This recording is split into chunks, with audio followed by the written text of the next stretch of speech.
Hey everybody, today we're going to talk about some quick tips on cold weather sleeping. So one of the first things I'm going to tell you is that you need to match your sleep system with how cold it's going to be at its lowest temperature. So an example, a wool blanket is not going to do you very much good if it's 20 degrees out, right?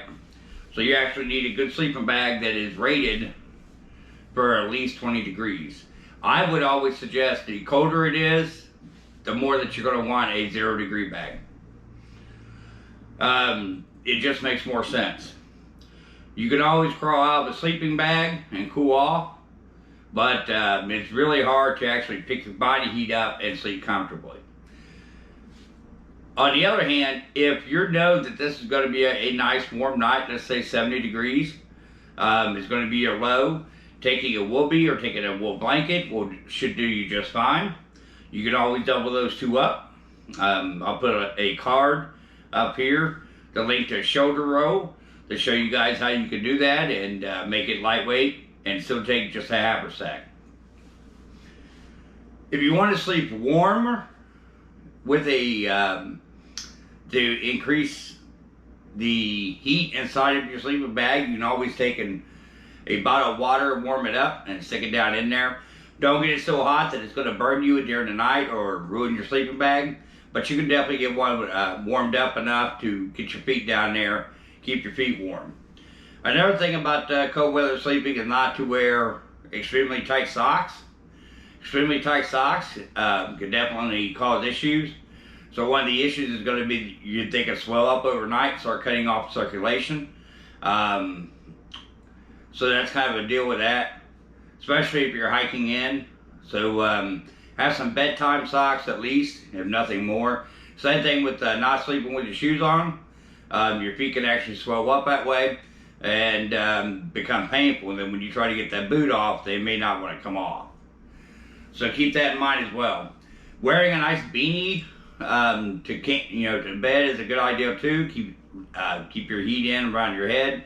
We know that you lose a lot of heat around your head and your hands and your feet. The extremities is kind of bad for that. So don't get one that's so tight that it hurts and it's not uncomfortable, but get something that's actually pretty decent. I would also suggest there's all kinds of different types of bedding that you can use depending on what's around you and what time of year it is. So you can use leaves, spruce boughs, just a wide, long range of natural material that you guys can use, including making a bed off the ground. But most people that I see in videos, and from my experience, even those with lean-tos, like a tarp or something like that, generally have a sleeping bag with them. The wool blanket is really a warm weather type deal that will allow you to drop down. 50 degrees is cold, guys. When you're out there in bare minimum and stuff and you actually start laying on that ground, 50 degrees is pretty chilly. So being able to have a blanket just to get up and wrap around you and go use the bathroom or sit by a fire or whatever makes a huge difference. That's the reason why the wool blanket was such a fan favorite.